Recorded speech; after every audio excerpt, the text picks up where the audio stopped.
बाप और बेटे और रूह कुदुस के नाम से आमीन। आज हम मुकद्दस लूका की अंजील उसका 10वां बाब और उसकी 13वीं आयत पर ध्यान और ज्ञान करेंगे। और आज हम अवामी तौबा के बारे में सुनेंगे। तो आए आज के इस कलाम के लिए और आज के इस ध्यान और ज्ञान के लिए हम अपने आप को तैयार करें। आई कोरजीन तुझ पर अफसोस, आई बैते सदा तुझ पर अफसोस, क्योंकि ये मौजज़े जो तुम्हारे दरमियान दिखाए गए अगर सूर और सिदोन में दिखाए जाते तो वो टाट ओढ़कर और खाक में बैठकर कब के ताइब हो गए होते। क्या आप कभी टाट ओढ़कर खाक में बैठे हैं? मुंदरजा बाला अंजील के हवाले में खुदावंद यीशु मसीह वाज़ा इशारा करते हैं कि ऐसा करना उसकी मुनादी का जवाब देने की एक मुकद्दस इलामत है। वो कहते हैं कि सूर और सिदून के गैर यहूदी कस्बे यकीनन टाट ओढ़कर खाक में बैठ जाते अगर उन्हें कोरजीन और बैते सदा के यहूदी कस्बों में किए गए जबरदस्त कारनामों का मुशाहिदा करने का शर्फ हासिल होता। टाट और राख एक आम इलामत थी जो अंदरूनी तौबा और गुनाह के लिए गम की निशानदही करने के लिए इस्तेमाल होती थी। पुराने अहदनामे में कई बार गुनाहों से तौबा और तब्दीली के लिए टाट और राख का इस्तेमाल हुआ है। मिसाल के तौर पर याद करें कि जब यूनुस ने नैनवा के लोगों को मुनादी की तो बादशाह से लेकर आम शहरी तक हर एक ने अपनी तौबा का इजहार इस तरह किया और नैनवा के बशिंदे खुदा पर ईमान लाए और रोजे का ऐलान करके सब क्या उदना क्या आला टाट से मुलब्बस हुए। और यह बात शाह नैनवा को भी पहुंच गई तो उसने तख्त से उठकर शाही लिबास उतार डाला और टाट ओढ़कर राख पर बैठ गया।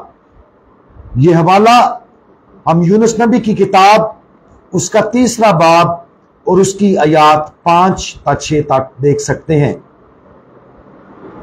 टाट एक खुरदरे और गैर आरामदाह मवाद से बना होता था जो आमतौर पर काले बकरों के बालों से बनाया जाता था और इसे गुनाहों से तौबा की इलामत के तौर पर इस्तेमाल किया जाता था।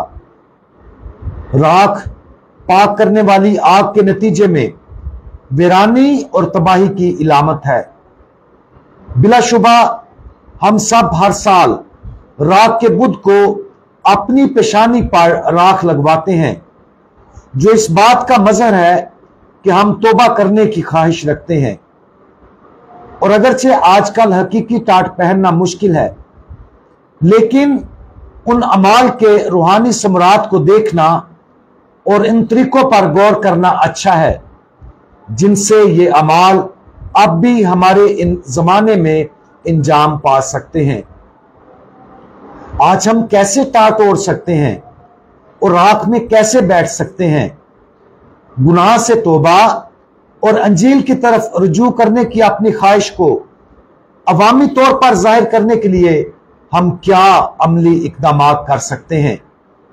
सबसे पहले इस सवाल का सही जवाब देने के लिए इस हकीकत को पहचानना जरूरी है कि गुनाह से मुंह मोड़ना ना सिर्फ एक जाती और बातनी अमल होना चाहिए बल्कि यह दूसरों के लिए जाहिर होना चाहिए। गुनाह ना सिर्फ हमें इनफरादी तौर पर नुकसान पहुंचाता है बल्कि यह दूसरों को भी मुख्तलिफ दर्जात में नुकसान पहुंचाता है। लिहाजा अगर हमारे गुनाहों ने दूसरों को वाज़े तौर पर नुकसान पहुंचाया है तो यह समझना जरूरी है कि हमें ना सिर्फ खुदा बाप से तौबा करने की जरूरत है बल्कि हमें इस तरह तौबा भी करनी चाहिए कि दूसरे हमारी तौबा और गम को देखें। तो आज हम टाट ओढ़कर और राख के जरिए कैसे तौबा कर सकते हैं। ऐसा करने के बहुत से तरीके हैं।